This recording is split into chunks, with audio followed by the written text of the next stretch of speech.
প্রিয় দর্শক, স্বাগতম আজকের খেলার খবরে। আইসিসি নারী টি-20 বিশ্বকাপ 2026 এর দুর্দান্ত সূচনা করেছে বাংলাদেশি নারী ক্রিকেট দল। ইংল্যান্ডে অনুষ্ঠিত নিজেদের প্রথম ম্যাচে নেদারল্যান্ডস নারী দলকে 6 উইকেটে হারিয়ে বিশ্বকাপ অভিযান শুরু করেছে টাইগার্সরা। এই জয় শুধু 2 পয়েন্টে এনে দেয়নি, বরং পুরো দলের আত্মবিশ্বাসও বাড়িয়ে দিয়েছে। ম্যাচে টস জিতে প্রথমে ব্যাট করতে নামে নেদারল্যান্ডস। শুরু থেকেই বাংলাদেশের বোলাররা দারুণ নিয়ন্ত্রিত বোলিং করেন। নিয়মিত বিরতিতে উইকেট তুলে নিয়ে প্রতিপক্ষকে বড় সংগ্রহ গড়তে দেননি তারা।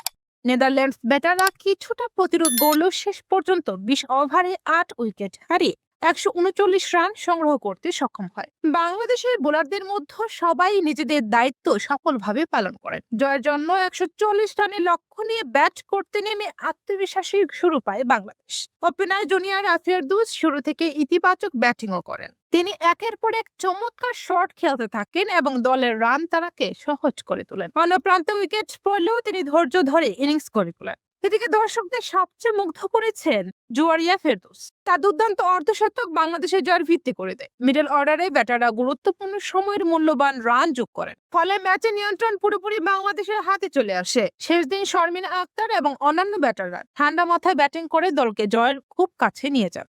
অবশেষে 19.1 ওভারে 4 উইকেটে হারিয়ে 141 রান তুলে নেয় বাংলা। এর মাধ্যমে 6 উইকেটের রান দারুণভাবে জয় নিশ্চিত করে টাইগার্সরা। ম্যাচ শেষে জুয়ারিয়া ফেরদৌসকে ম্যাচ সেরা ঘোষণা করা হয়।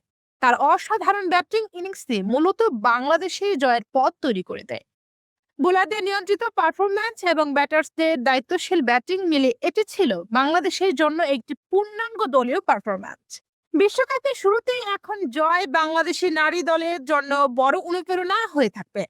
ক্রিকেট প্রেমীরা এখন আশা করছেন এই ধারাবাহিকতা ধরে রেখে টাইগার্সরা টুর্নামেন্টের পরবর্তী ম্যাচগুলোতেও সফলভাবে অর্জন করতে পারবে এবং বিশ্বকাপে নিজেদের সেরা পারফরম্যান্স উপহারও দেবে। এভাবে বিশ্বকাপ মিশন শুরু করলো বাংলাদেশের নারী ক্রিকেট দল। আজকের মতো এখানে শেষ করছি। সবাই ভালো থাকুন, সুস্থ থাকুন। ধন্যবাদ।